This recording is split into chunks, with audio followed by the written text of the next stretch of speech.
This is another day that the Almighty has made for us to rejoice and to be glad in it. Today we would like to speak to you on a topic dealing with the realities of being in Him. The Bible says in the book of Acts, chapter number 17, 28, "For in Him we live and move and exist, as also some of the prophets among you have said.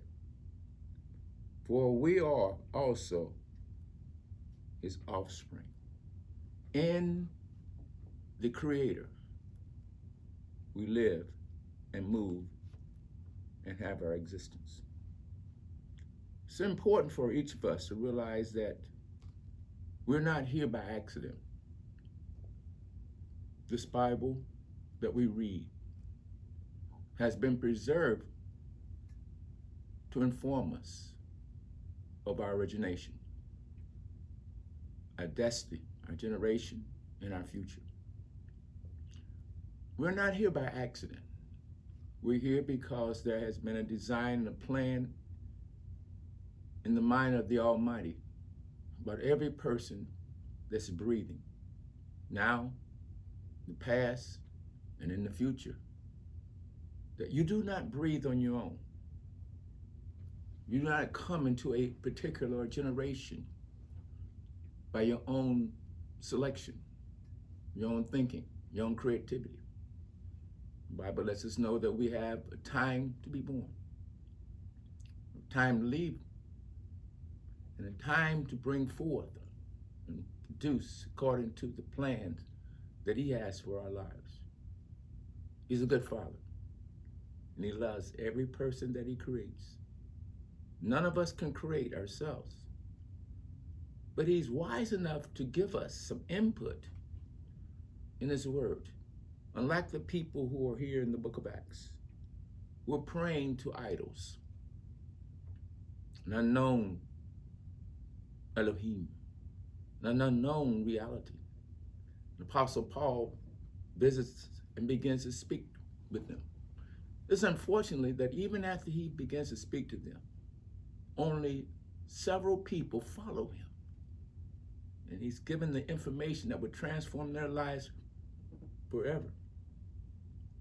You see, the one that we're speaking of, He made the world. He is the King of Kings. He is the Lord of Lords. He's the one, not only did He make the world, He gave order to the world. In other words, the world is not chaotic. The sun has always been the sun. The moon has always been the moon. But they didn't come from themselves. The sun cannot create itself. Neither can the moon create itself. But it's been created by the Almighty. And He put order. The sun cannot just do what it wants to do. It shines, and that was its purpose. It shines in the day. The moon shines at night. The stars, they could not make themselves, but there's order to all that He does. And He gave structure, eternal reality. He gave covenant agreements with people. He made a contract and families of this earth. You see, the Bible lets us know that because of this, His order, His desire, that He comes and says, "Thou shalt have no other God before me." Nothing in your life should replace my plan for your generation, because I chose you for this moment. I chose you for this particular year to bring forth and reproduce. In all things, He gives us the opportunity. From every breath that we breathe is given to us by Him. You know, a lot of times we believe that we are in charge. But it just takes 1 minute or just a few minutes for you to just try to hold your breath and see how long can you do it. You can't do it. And so not only does he give us a life, he gives us order, he gives us structure, and every person that's living today, you are the height that you are because that's his gift to you. You're the complexion that you are because that's his particular identity for you. It's come that we might have life. It's come that we may live receiving from him and giving to others that he gives to us. He's come to help us to be identified and to be introduced to where we come from. That's the purpose of our entire life, for us to return to the one who gave us our first breath. And that's every person, including Adam. No one can come into this world by their own permission. This is his design. This is his idea, and this is his plan for us, to give us his breath. And to not only give us breath, but when you look at it, he also designed 70 nations. There's 70 nations in the world. There are many millions, billions of people. But in all those persons, he's outlined 70 nations that he's coming back for. He knows them. He knows where they are. But he's given them the assignment. Somebody says, where did the assignment come from? Why did he give these 70 nations? Because once upon a time, they wanted to build a tower that would reach the heavens. They wanted to become the Almighty. We have seen the reality of this in our lifetime, that we're seeking for something so that we can become like him. What and why are we like this? It's because we do not realize that it is in him that we live, that it's in him we move, it's in him that we have our existence. And he created us in order that we can return the gift that he's given to us back to him. You see, all love comes from him. All peace comes from him. All gentleness and kindness and goodness. He did not create us with disorder, killing and stealing and destroying. But he created us to live, created us to love, created us to have peace and gentleness, kindness, goodness. He created us that we could be satisfied with our wives, and with our husbands, with our children, with our fellow man.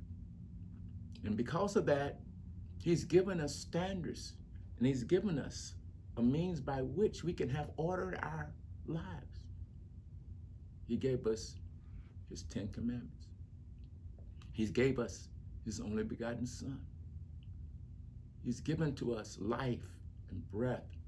He's given us all things that pertain to life. Every good thing that's in your life, the ability to see, the ability to hear, the ability to enjoy one another is his design.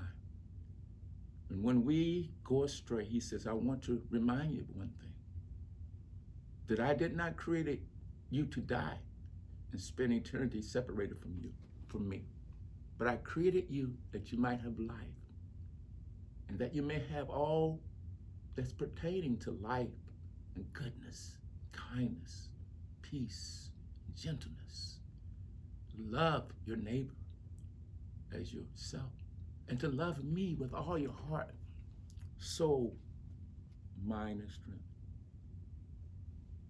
Gave his life for us, that we might inquire of him, that we may search after him, the creator of all things. And so we have today, every single day is a gift for us to know him.